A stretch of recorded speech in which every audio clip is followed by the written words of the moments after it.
lurus Panderman. Insyaallah. Kanan di buta. Panderman sepi dari Pak Ing. Sepi. Anu sing munggah Panderman. Ada sih munggah. Kudun kabeh. Apa tujuan kita ke Panderman, guys? Golek Dani. Sopo? Koncomu. Untuk yo sosok pendaki misterius bernama Dani. Menjadi kisah di Gunung Panderman lho.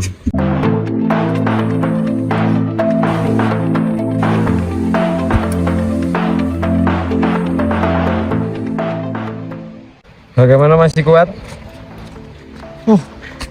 Hampir setengah nyawa. Sebenarnya medannya nggak berat ya. Tapi kenapa kok bisa capek? Ini ada lutut pocong di dalam tas. Sih.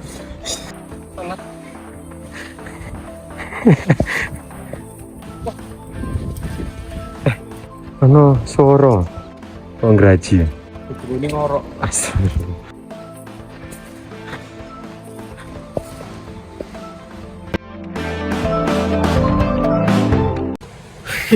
Gitu. Soro boy. Soro helikopter ya di mendarat juga. Tinggi. Telah sampai. Kayak monyet. Hah? Sampai di mana? Di helipad Lataronggo. Iya, karena pendaki. Kayak malam Jumat sekarang nggak ada pendaki sama sekali. Kalau nggak itu ada tapi hilang. Ada tapi nggak kelihatan. Pendaki tak kasat. Siapa namanya? Dani. Oke, Misi kita mencari Dani belum. Orang pintar jaga kebersihan. Ya. Mantap.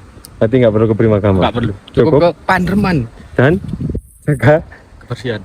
kebersihan. Kalau jaga kebersihan orang pintar. Kalau jaga gawang Orang kiper. Bisa berkomedi bro. telah. Lancar selama ini perjalanan, tidak ada hambatan. Hah? Tidak. Belum ketemu Dani? Belum.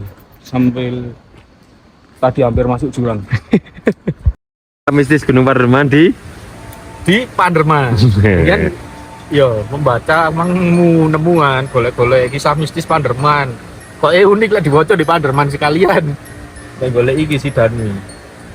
Ini web clicktime.com.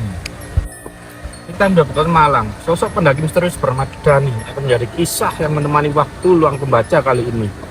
Diambil dari sebuah tweet Twitter milik Siska Novi.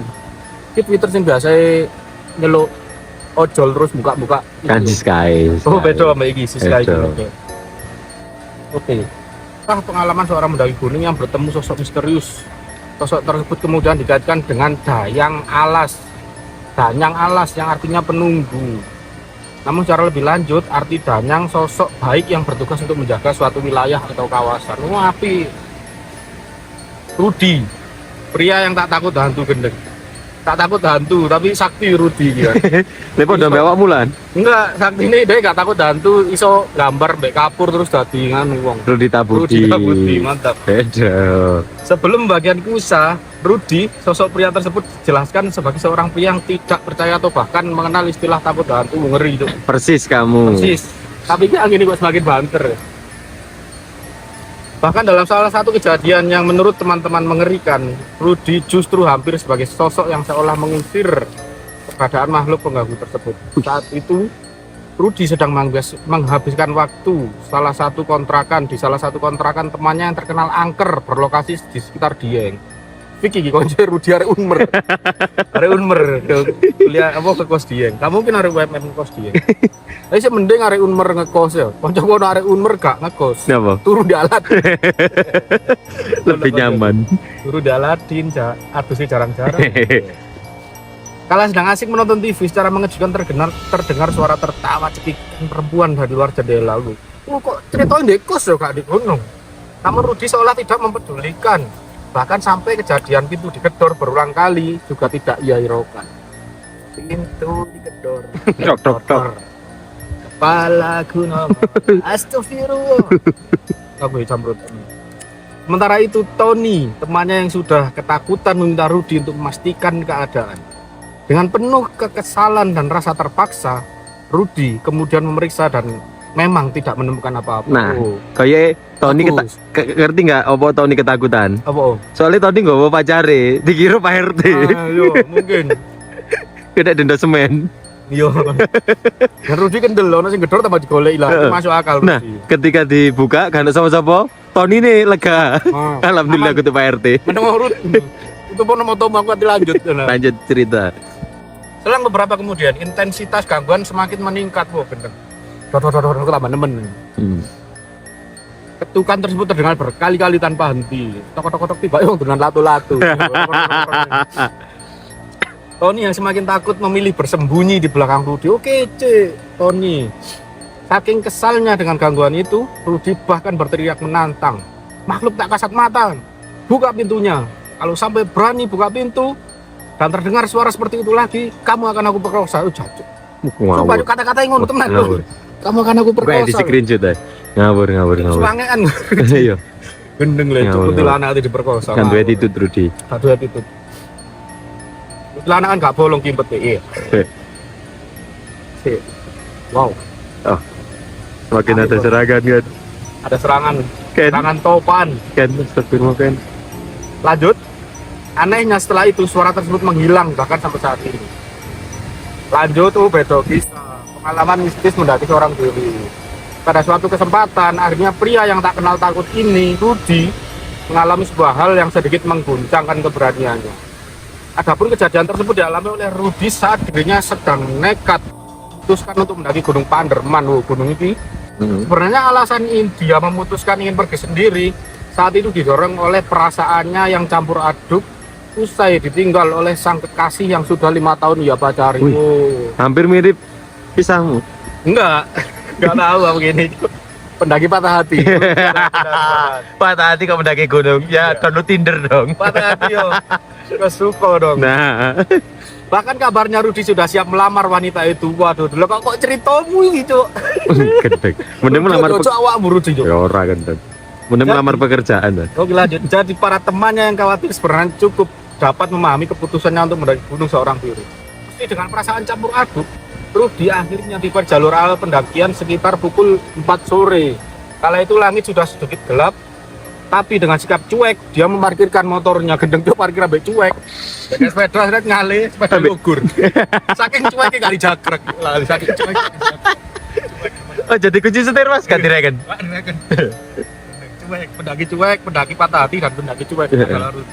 Bahkan kuncinya masih nempelan, masih nyala motornya. Bahkan helmnya digaya, lali gak ada Cuek. cuek. Saking seringnya mendaki gunung tersebut, oh sering Rudi merene. Sang petugas parkir pun mengenali sosok Rudi. Member. Dirinya bahkan bertanya kepada Rudi, mendaki sendirian saja. Oh tako wong anu. Usai berinteraksi, Rudi yang sedang merapikan diri sedikit terkejut dengan penampakan seorang pria usang sedang duduk di dekat pintu parkir sembari merangkul tas. Oh mungkin niki si Dani mungkin. Pasalnya Rudi sama sekali tidak menyadari dari mana arah pria tersebut datang. Tapi memang dasar cuek. Nah, dia memutuskan untuk mengabaikan kejadian itu dan memilih untuk melakukan pendakian. Sekilas dia hanya mengingat perawakan pria misterius itu sangat pucat dan terlihat kurang sehat. Oh tipes. Harusnya di anu ya, ditegur, nggak usah lagi Mas. Yo. Pulang. Apa kayak kongon swab tiba-tiba covid kayak lemes pucet. Oke. Berhubung hanya mendaki seorang diri, Rudi memutuskan untuk tidak terlalu berburu-buru dan berniat untuk singgah di latar Ombo. Oh, latar Ombo Tempat yang kita isor sekarang, dikit enggak, isor dikit. tempat kita sekarang. Yo. Di tengah pendakian, saat sudah jauh dari rumah warga, Rudi merasa ada membututinya dari belakang. Awalnya dia berpikir bahwa mungkin ada orang yang niat mendaki 2 kali dalam sehari. Mengingat itu hari Jumat, bodoh kok ini sekarang. Iya sama sekarang. Tapi ternyata saat menoleh ke belakang, dia melihat sosok yang dirinya jumpai saat di parkiran sedang berjalan mendekatinya. Oh, Mang. Arek sing pucet, Mang. Dani. GDI. Setelah keduanya berpapasan, Rudi akhirnya memutuskan untuk menyapa sosok misterius tersebut. Sendirian, Mas? Tanyanya. Pria itu kemudian menjawab, iya sendirian. Namaku Dani. Oh, memperkenalkan diri, Mas Pucet, Mang. Anehnya bukan merasa tenang, bulu kuduknya justru berdiri tegang. Dengan penuh perasaan was-was yang coba ditutupi, Rudi terus melanjutkan perjalanan bersama pria misterius tersebut. Akhirnya, keduanya tiba di latar ombong. Dan disitulah Rudi menyempatkan diri. Kelotak. Rudi Oh, serius. dan Enggak. Rudi pecahlah. Oke, lanjut. Saat itu pula, dirinya tersadar kalau pria misterius tersebut belum memperkenalkan dirinya. Rudi pun bertanya, ya apa sih? Mangan harus kenalan, saya Dani. Lupa kan? Saat itu pula dirinya tersadar kalau pria misterius tersebut belum memperkenalkan dirinya. Rudi pun bertanya, oh Rudi yang belum bertanya, lu mas tadi belum ngasih tahu aku siapa namanya. Oh Rudi yang belum kenalan. Narsis Rudi. Iya berarti melaku suwe omong-omongan tapi gak ero jenenge. Harus kenal Rudi. Iya. Tetapi jawaban pria itu justru membuat Rudi semakin bingung. Saya sendiri juga lupa, Dani mungkin seingatku Dani. Oh, rada pikun Dani iki. Jawabnya, berhubung tidak ingin ribet, Rudi berinisiatif untuk memanggil pria itu dengan sapaan Sam. Oh, arek Malang banget ya, Aremania Rudi. Keduanya kemudian ngobrol sampai waktu sedikit larut. Dalam percakapan tersebut, Dani mengaku rumahnya ada di hutan pendakian kok. Omah iki berarti omah Dani. Itu Astagfirullah. Kan. Astagfirullah. Enggak masalah anginnya kenceng ya di kerutan pohon enggak kamu tambah ngawur. Insyaallah enggak. Ini serius jujur ya? Enggak, jadi kita berada di tempat sih aman sih, enggak begitu rimbun dan enggak. Semakin ceritamu lanjut semakin kenceng anginnya. Oke, lanjut kayak gini. Terserah ya. Sampai Lanjut, baterainya mati. Sontak Rudi semakin bingung. Terlebih saat sedang menyiapkan api unggun dan kemah untuk beristirahat. Sosok Dani seolah tidak bergeming dari tempatnya. Oh, menengah itu.